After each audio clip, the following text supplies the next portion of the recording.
नमस्कार दोस्तों, एक राजा ने अपने पत्नी को साधु को दान में क्यों दिया, भाग्य की कहानी। आज की वीडियो में दोस्तों हम लोग जानेंगे कि आखिरकार एक राजा अपनी पत्नी को ही दान में क्यों दे देता है। इस कहानी के माध्यम से समझने का प्रयास करेंगे, इसलिए आप लोग से हाथ जोड़कर गुजारिश है कि आप लोग दोस्तों कहानी को पूरा अंत तक जरूर सुनना। चलिए दोस्तों कहानी को शुरू करते हैं। एक गांव में एक राजा रहा करता था। राजा के घर में किसी भी चीज़ की कमी नहीं थी दोस्तों, यानी चारों तरफ सुख संपत्ति बहुत भरा हुआ था। पर राजा को एक ही कमी थी, यानी उसके यहाँ एक भी संतान नहीं था। वो बहुत सारे डॉक्टर से अपने पत्नी को दिखाकर परेशान हो गया था। वह सोचता कि हमने आखिर कौन सी गलती की है जिसके कारण मुझे पुत्र प्राप्त नहीं हो रहा है। दोस्तों वो पूरा डॉक्टर से दिखाकर परेशान हो चुका था। तभी उसके गांव के एक बुजुर्ग व्यक्ति कहते हैं, जो काम दवा और दवाई से नहीं होता है वो दुआ से ज़रूर होता है। तुम भगवान की पूजन करो, भगवान तुम्हारी अवश्य सुनेंगे। अब राजा प्रतिदिन सुबह उठकर भगवान की डेली पूजन करने लगा। धीरे धीरे समय बीतता गया और 5 सालों के बाद उसके घर एक पुत्र जन्म लेता है। दोस्तों काफ़ी राजा खुश था। अब राजा उसको अच्छी स्कूल में शिक्षा देने के लिए यानी एडमिशन करवा देते हैं और लड़का धीरे धीरे पढ़ लिख कर यानी आने वाले समय में एक बहुत बड़ा इंजीनियर बन जाता है। दोस्तों समय सबका बदलता है और धीरे धीरे समय बदलता गया। एक दिन की बात है, राजा की यानी तबीयत काफ़ी तेज़ खराब हो जाती है। वो लड़का लेकर हॉस्पिटल जाता है और राजा की मृत्यु हो जाती है। अब राज्य में पूरा हाहाकार मच गया कि राजा की मृत्यु हो गया। अब इस राज्य को कौन चलाएगा, यानी उस राज्य का नियम था कि जो इस राज्य में राजा का लड़का होगा वही राजा बनेगा, परंतु उसका शादी होना चाहिए। पर तो उस लड़का को तो शादी नहीं हुआ था, तो वो राजा कैसे बनेगा, यही सारे बात सभी लोग सोच रहे थे। तभी उसमें से एक बुजुर्ग आदमी बोलता है कि राजा के लड़के जो हैं उनका शादी करने के बाद ही ये राजा बनेंगे। अब राजा के लड़के की शादी करने के लिए राजकुमारी की तलाश होने लगा। कुछ दूर गांव में एक राजकुमारी उस राजकुमार को पसंद आ जाती है और शादी हो जाता है। पहले दोस्तों जब भी शादी होता था तो उस समय गावना रखा जाता था। गावना का मतलब होता है दोस्तों कि यानी लड़की अपने घर पर 6 माह, साल भर, 2 साल रहती थी। राजकुमार ने वैसे ही किया, शादी कर उस लड़की को गावना छोड़ दिया और अपना राजपाट चलाने लगे। जब समय पूरा हुआ तो वह लड़की अपने साथ एक दासी लेकर आई। दासी दोस्तों उस लड़की से भी खूबसूरत थी, पर उसकी मम्मी बोलती थी कि तुम अपने घर जा रही हो तो इस दासी को लेकर मत जाओ, क्योंकि कोई भी मर्द जब अच्छी औरत को देखता है तो उसका ध्यान विचलित हो जाता है, इसीलिए तुम इस औरत को लेकर मत जाओ। पर वो रानी नहीं मानी और दासी को लेकर आ जाती है।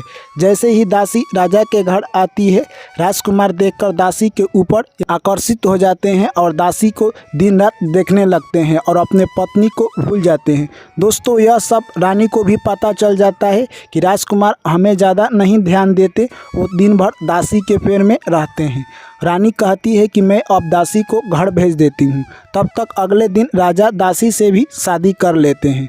राज दरबार में राजा कितने भी शादी कर सकता था, उसकी मनमानी के ऊपर है दोस्तों। अब वो दासी से भी राजकुमार शादी कर लिए। अब उनकी 2 पत्नियां हो गई। समय धीरे धीरे बीतता गया। पहले जिस लड़की से शादी किए थे उससे एक लड़का होता है और जो दासी से शादी किए हैं उनसे भी 2 लड़का होता है। समय ऐसे ही आगे चलता गया और एक दिन साधु बाबा उसके घर आते हैं। साधु बाबा घर आते हैं तो कहते हैं कि भिक्षा में मुझे, हे राजकुमार, आपके पास जो भी है आप दे सकते हैं।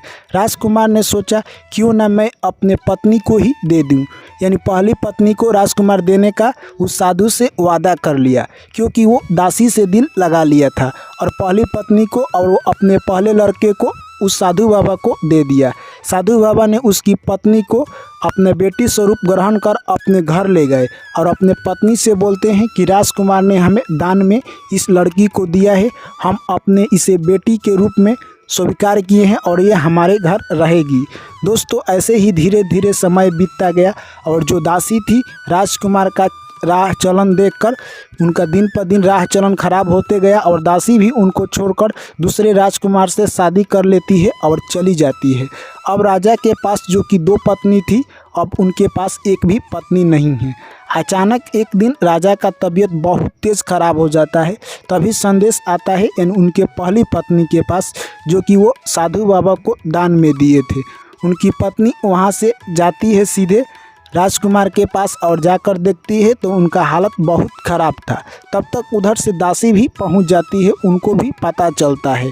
तब दोस्तों एक ऐसा समय आया राजकुमार के पास कि एक समय कोई पत्नी नहीं थी, एक समय 2-2 पत्नी फिर से हो गई। राजकुमार के रानी ने उस इलाके के सबसे बड़े हॉस्पिटल में अपने राजा को दिखाती है, पर डॉक्टर कहते हैं कि इनका इलाज संभव नहीं है।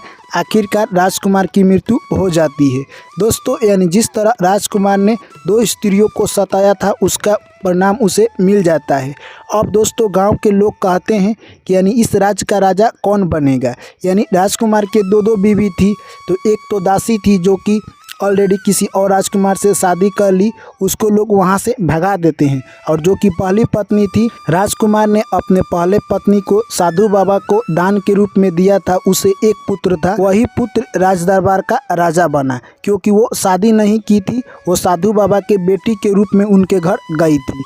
आखिरकार उसका यानी अंततः फैसला हो ही गया और वो फिर पूर्णतः रानी बन गई।